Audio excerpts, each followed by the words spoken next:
小朋友们，你们好！小胖叔叔又来给你们讲故事了。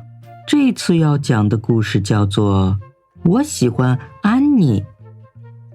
这是琪琪，这是安妮。每天琪琪都看着安妮玩，她不是蹦蹦跳跳，就是玩球。她可以同时抛接3个球。他可以一边跳绳一边唱歌，每当听到他的歌声，琪琪就觉得心里痒痒的。琪琪梦想着成为安妮的朋友，和她一起玩。要是能和她一起在树林里散步，那就更好了。琪琪会带她去自己最喜欢的地方。他闭上眼睛，做起了成为安妮朋友的白日梦。可是他太害羞了，不敢问他愿不愿意和自己做朋友。他肯定觉得我很傻，琪琪想，他也许已经有了一个朋友，他甚至都没注意到我。也许他认为我的裤子太短了吧。真正的兔子都穿长裤。第2天，琪琪拖着脚经过安妮的家，她很得意，因为她穿着一条长裤。安妮使劲憋住不笑，等琪琪走过之后，她才哈哈大笑起来。也许她觉得我不够勇敢，琪琪想，她像个士兵一样抬头挺胸地从广场走过去，可安妮还是没有什么印象。也许她觉得我很笨吧，琪琪想。戴上爷爷的眼镜，我就显得很聪明了。也许她喜欢一只有很多很多胡萝卜的兔子，或者是一只长着漂亮棕色斑点的兔子。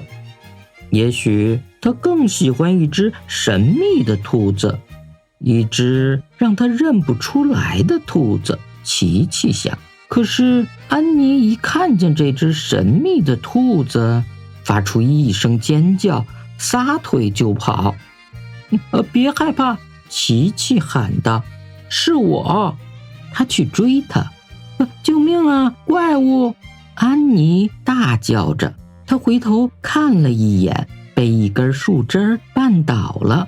琪琪及时地从他身上跳了过去。是我，琪琪大声说，并摘掉了面具。当安妮认出来是谁吓得她逃跑的时候，大笑了起来。琪琪，她尖叫着。是的，琪琪咯咯地笑着，有点难为情。是我。突然，他非常认真地问：“安妮，你愿意散散步吗？和我。明天。”我很愿意，安妮说道。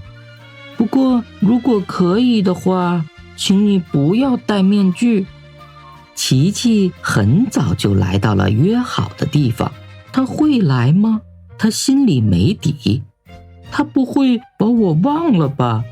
突然，他看到2只圆圆的、软软的耳朵越来越近，他觉得从肚子到脚都痒了起来。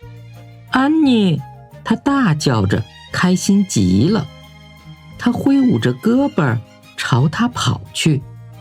给你的，琪琪说，他送给安妮一个小礼物。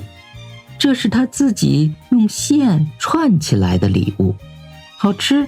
安妮咂了一下嘴，胡萝卜项链，我最喜欢吃胡萝卜了。我也是，安妮微笑着说。他们手拉着手，在树林里走着。琪琪听到小鸟在快乐地唱歌，就连树和草也好像在一起哼唱。安妮的手比她想象的还要柔软。好了，今天的故事就讲到这里，小朋友们，听完这个故事以后，你们学会了如何交朋友吗？请把你们的想法告诉你们的爸爸和妈妈吧。再见。